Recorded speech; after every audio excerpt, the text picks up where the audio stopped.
folks, welcome to Metal Wani and Metalation Radio. With us today we have LANCER's drummer Sebastian Pedernera. How are you doing, brother? I'm doing great. They're exciting times for the band and for myself right now. Mm-hmm. So I'm excited and looking forward to playing more gigs with the band. That's really true. Second Storm is already out and has already created storms around the heavy metal universe. So how happy are you with the feedback from your fans? It's been almost just about great response. Mm-hmm. It's overwhelming, you know. Okay. It's the reviews are very positive, and it feels humbling to be in a band that I feel we're going to go big. And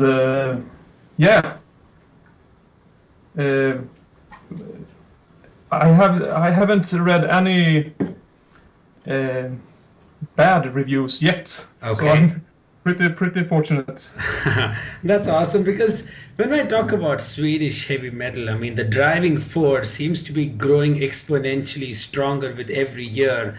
The bands like Hammerfall, Sabaton, and now we have a 5-piece power metal band, LANCER. You guys hit the scene just a few years ago, and with the first album and now with Second Storm, you seem to continue the journey, continue that attack on heavy metal and take the Swedish metal, raise the Swedish metal flag. Yeah, sure. There's a great tradition to I don't know how to put it, but yeah, we have a strong base here. Mm-hmm. with great bands to all feed on each other's.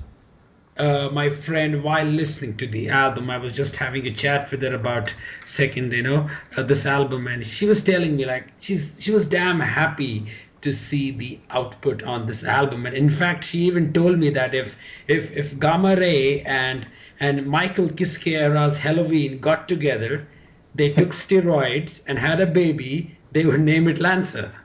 Yeah, I read that too. It was funny. Yeah, she was very, very cool about the album, and then I discovered you guys. I mean, and didn't come across you guys for the first album, and I was really surprised and felt really bad that why the hell didn't I explore you guys earlier?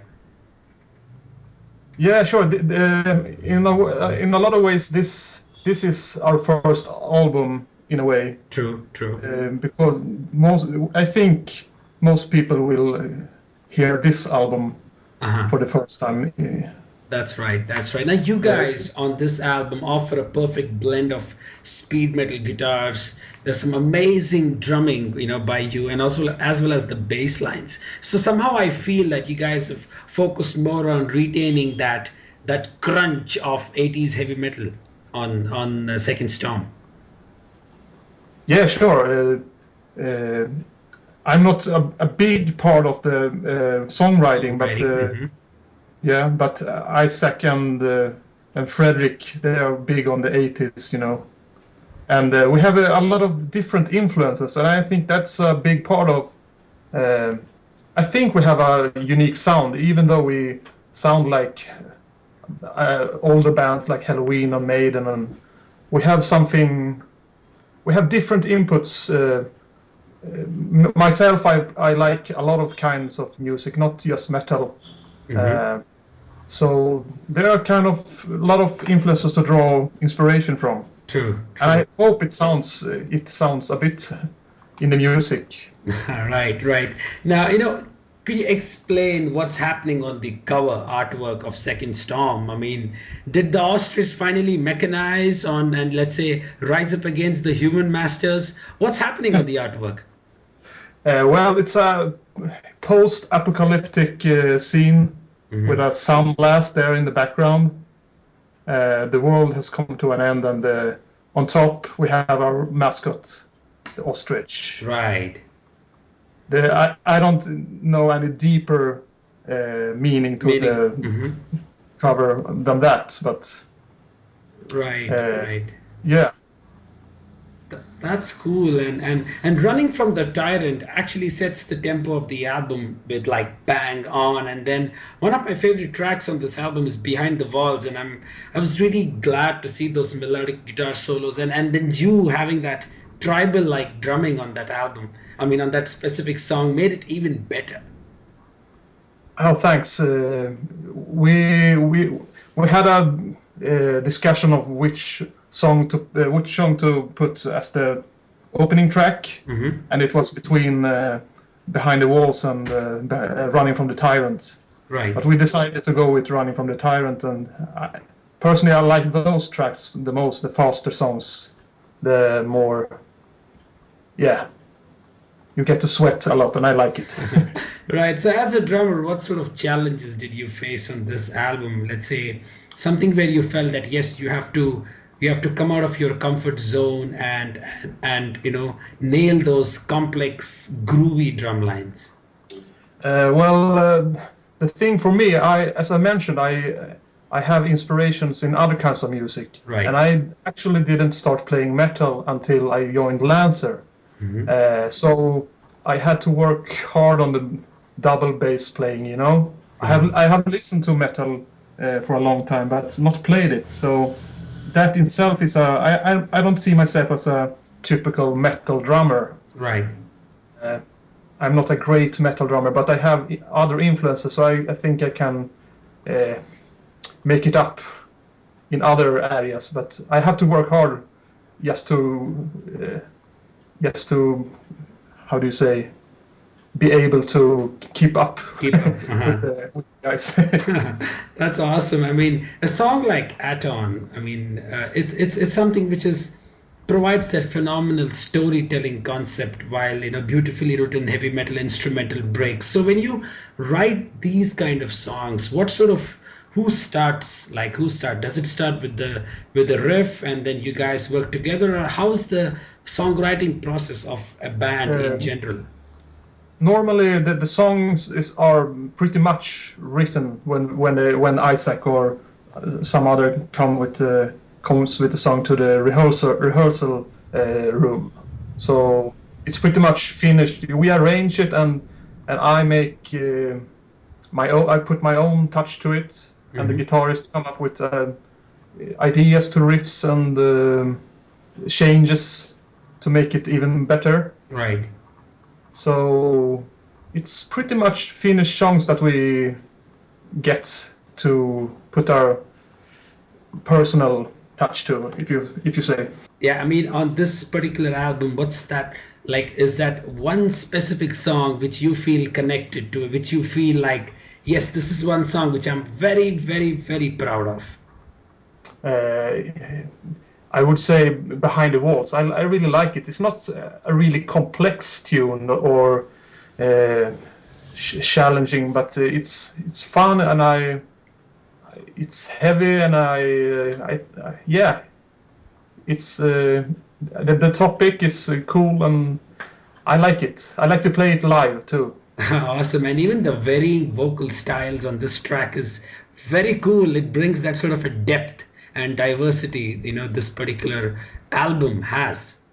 Yeah. A funny thing, in that song, Behind the Walls, Isaac does a vocal thing. I can't imitate it because I don't have that voice. Okay. But the first time I heard it, I think that this is not good.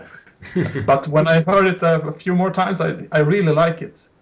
He does. I can't explain what he does, but it's a peculiar thing he does in the song. Right, absolutely. Now, how's it being part of Disports? I mean, these guys are like, say, I'm not well versed with the record company, so you guys as a band from Sweden, of course, want to spread your wings and go to the other countries and develop the fan base. So for you getting signed to a record company like Disports, how did it happen, and what makes you feel that this record company has that thing to make you cross boundaries and have fans across various countries? Well, we searched for a new record company in the last autumn 2014, and we had about 10, 12 companies that we were looking to. Yeah, and the bigger companies, if we would have been on a big label, we wouldn't have been the big priority for them. So a mid-sized company like Despots would be perfect, we thought. Right. So they can focus more on us and promote us. I think they have been great so far. So I'm very happy being on this label. And they have not only metal acts, but pop and those kinds of things too. That's awesome. They have a broad base and good connections. So I think it will work out really good. Sounds really good. So what are the plans of taking this album on road? I mean, you've been traveling all around Sweden playing with your fans. So any plans of heading out of Sweden and play around Europe and hopefully head to America and play a tour? Yeah, we would love to go all over the world, but we have to. Nowadays it costs a lot to play if you're not a really big band. True. So we have to choose wisely where to go and when. Right. We all have works too, so we have to be aware of that. Absolutely. But yeah, we would like to go everywhere.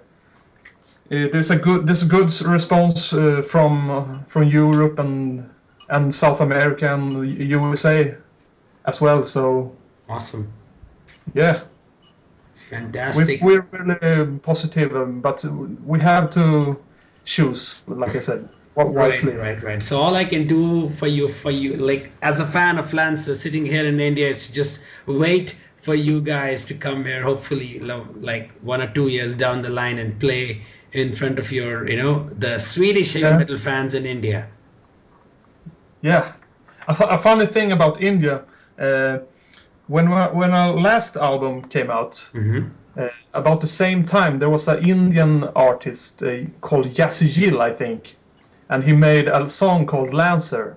Okay. So about the same time we released our album, we got a lot of new fans from India. Cool. On our Facebook page. Awesome. That's awesome. Glad to hear that. Fantastic. Yeah, so that was pretty funny. We didn't expect that. That's cool. We realized that it was a mistake, but even though it's fun. That's cool. Sometimes mistakes end up, being on a good side, and you get fans across various countries. Yeah, and a lot of them are still being, positive when we post new things. So maybe they found us that way. I don't know. That's awesome, Sebastian. Now, before I conclude the interview, how about you define the new album, Second Storm, in just one sentence? Wow, Second Storm. I'd like to copy another answer from Isaac. I think he said it's a power metal, heavy metal resurrection. Something like that. Cool. That's cool. Power metal, heavy metal resurrection. That's cool. Yeah. That's really cool, Sebastian. Had a great time having a chat with you. I mean, being a drummer myself, there's that connection between drummers which we tend to understand even without saying something, isn't it? Yeah, I think it's unique by between drummers. Yeah. There's a camaraderie that I don't think it's as common in other instruments. Fantastic, brother. Have a wonderful evening, and I catch you on road very, very soon. Same to you. Thanks. Bye-bye. Bye.